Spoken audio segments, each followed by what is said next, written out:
Today we're going to talk about privacy and more specifically hiding your assets. Now my motto has always been hide them when no one's looking, so when they are, they can't find them.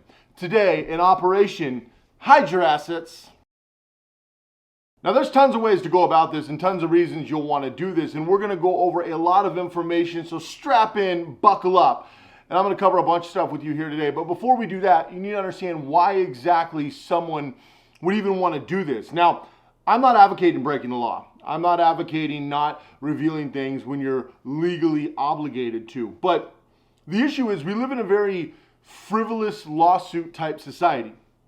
This poses a problem for a lot of people like myself who own businesses and at some point can be a target for a frivolous lawsuit, or people trying to find the assets you have. In fact, there's teams of lawyers that sue successful people. There's patent trolls, there are copyright lawyers that go around trying to sue people for no reason just to make money. It's a huge billion-dollar business, and so you want to stay out of that and avoid that. Also, frivolous creditors, people who fall asleep on their keyboard, hit the wrong button, and all of a sudden they say you owe money. I've had multiple times in the past where people claimed I owed money, I didn't, have to get it taken care of. And we live in a world where you're guilty till proven innocent. So hide your assets. Now the first thing we're going to talk about is a land trust. In my opinion, you should never buy a house in your own name. There should be no house in your name. In fact, if there's a house in your name, privacy is the last thing you're going to have, because somebody could literally type in your name and your home address will come up. That is insane. Now I can get into a whole bag of worms of what you should be doing here. First of all, you should never be using your home address for anything. You should have mail drops and anonymous mailboxes, business addresses, ghost addresses, a lot of different ways you should go about doing this. But you should own a land trust for every piece of property you own. That's what I do. And then for trusts in general, one of the most popular is the Cook Island Trust. Now the Cook Island Trust is a very popular trust. It is widely respected and used by a lot of people because, frankly, again, you're able to use dedicated trustees and get some of your assets out of your name or out of reach from most people. Now, it depends on what the situation, every issue is going to be different.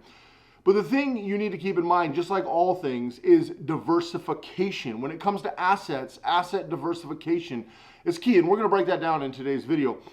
One way you could do that right off the bat is separating yourself from your business or yourself from your investments. And the best way to do that's an LLC.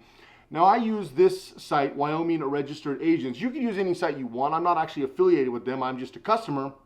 I have multiple LLCs through them. I do have LLCs through a couple of other states, but Wyoming actually created the LLC and has some of the best asset protection and LLC laws, business laws. And so I highly recommend, whether you use this site or not, you check out Wyoming Registered Agents or Wyoming LLCs, because it's a great option for anybody looking to protect their assets. Now, what kind of assets are you going to have? Well, for a lot of people, having some cash on hand is key. In fact, I had a buddy who was a millionaire. He still is.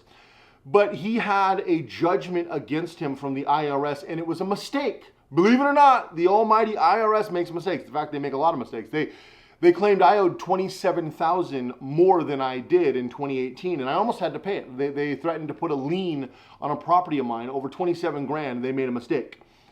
They quickly cleared it up and just basically said, oh, sorry, you don't owe the... Actually, let me rephrase that. They didn't apologize. They just said, you don't owe the money, and they moved on. They don't care. To them, it's nothing. To you, it's your whole life. But to my friend, it was much worse, because for some weird reason, his savings account, his checking account, his investment brokerage account, even his home mortgage, he has mortgage on one of his two houses, is through the exact same bank. I hate to tell you this, guys, but you don't have a relationship with your bank. Your banks are too big. Bank of America, Wells Fargo, US Bank, you know, all these different banks, Chase, they're way too big. They don't have relationships with anybody. They don't even have relationships with their employees. They're so big. So he had this, and the IRS put a lien on him for a substantial six-figure sum that he didn't even owe. And they froze all of his assets by calling one bank. They didn't even make it hard for him. This is a guy who is a multi-millionaire and for 9 days was literally broke. And he didn't even have any cash. I couldn't, like, I'm not talking, you know, 80 grand in cash, or I play high stakes poker in Las Vegas, so having cash is normal for me. But he didn't have 800 bucks in cash. He didn't have nothing. He was literally broke for 9 days. Luckily, it got cleared up and he was fine again. But for 9 days, this guy couldn't buy a Happy Meal. It was ridiculous. And this is where people put themselves. So having some cash is key. Now, you don't necessarily have to be a poker player like me, but having some cash is key. Have a fireproof safe, have a safe, have a way to lock it down. A small percentage of your net worth, but a percentage nonetheless. Gold and silver, I strongly recommend gold and silver. And, I use Amex right here. You can see this site. This is a site that I use for gold and silver. And I've bought from them for years. Now, I do only recommend physical gold and silver. And how you store it is up to you. There's a lot of different ways, but personally storing it's the best way, or diversifying depending upon how big your stockpile gets. Silver is one of the most undervalued assets in the world right now, and gold's actually quite undervalued as well. So keep that in mind. The prices are going to continue to climb. The prices have always climbed, and it's a physical thing that will always have monetary value no matter what happens to the dollar or any other currency worldwide. So that's a great way to diversify and hide some assets and invest some wealth. In fact, I've seen a lot of people investing more and more in silver lately. Silver's taken a little bump up, which has been nice, but gold will continue to go up as well. And then crypto, and the thing with crypto is very interesting is there is tons of cryptocurrencies. Now, I like Coinbase just for the ease of buying. Coinbase is really easy to buy, and when I'm testing out new currencies or when I'm playing around with different currencies, I really prefer Coinbase for a lot of things. I have the app on my business phone, the phone where I have most of my apps. Most of my phones that I take with me, I don't have very many apps that are unsecure like Coinbase. I wouldn't recommend on something tracking you, but you're having Coinbase is pretty good. And there's tons of different cryptos you can go through on Coinbase and check out and potentially invest in, whether it's Bitcoin or whether it's any other crypto that's out there. And then blockchain.com is another really, really good option, and I highly recommend blockchain.com. I recommend you check it out. And there's a lot of different places to buy. Where do you buy your crypto? What is your best crypto wallet you're using right now, or what service are you using? Are you using Coinbase? I know they've had some outages, some issues. I use a few different ones, but Coinbase is definitely for ease of use. I like them. Which ones are you using? I also use blockchain.com.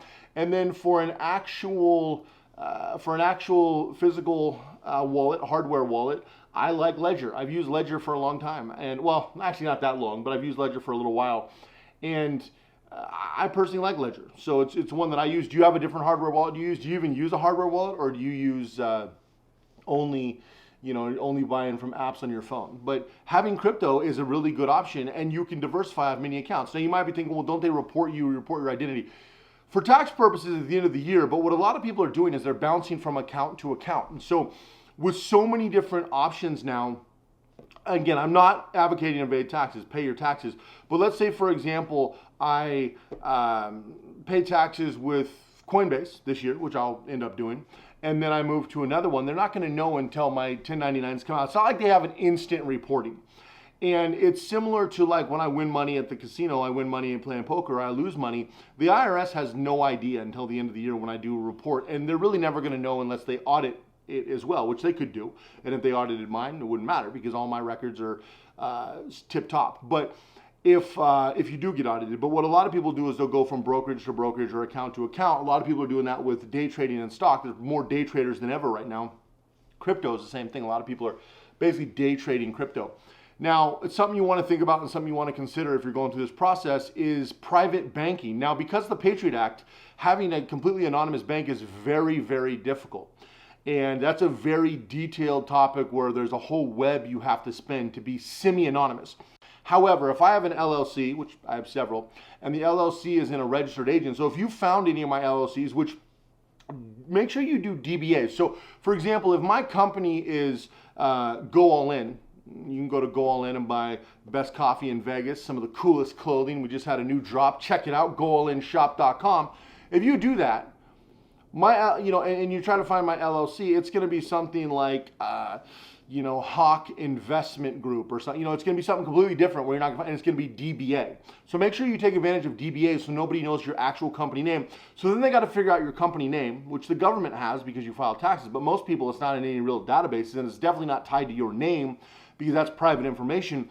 So you've got a DBA, and then what I use is a holding company, which is completely separate. So a company that owns a company that pays taxes, so the money is a pass-through. A lot of people will file as an S-Corp, if they're once you start making some decent money. And then outside of that, if you have a C corporation or S corporation, a tax filing, talk to an accountant or a lawyer. I'm not giving you tax or legal advice, but I'm just telling you what I do. And then from that point, you can move on to different accounts, right? And so private banking, there's a whole web you need to do. But looking into private banks, now should you do offshore banks as an American? Honestly, it's more of a James Bond movie thing. It doesn't have the value that you think it has. In fact, you could be just as hidden in America as you can offshore nowadays because of the Patriot Act and some of the other acts. So there's a lot of other things you have to do to anonymize your bank.